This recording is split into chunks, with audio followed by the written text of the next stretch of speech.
আমি যখন রোজ বিকেলে আঁকার খাতা নিয়ে আপন মনে ছবি আঁকি রং পেন্সিল দিয়ে, তখন আমার চোখের সামনে উঠোনে চারপাশে র্যাপিড বইয়ের 22 পাতার সেই ছবিটা ভাসে।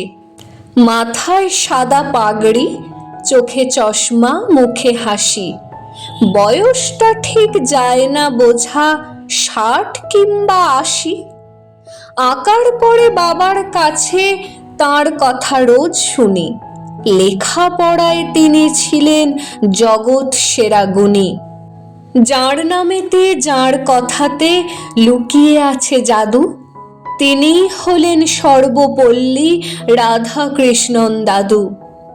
প্রতি বছর সেপ্টেম্বরের 5 তারিখটি এলে আমরা তাকে বরণ করি সমস্ত কাজ ফেলে।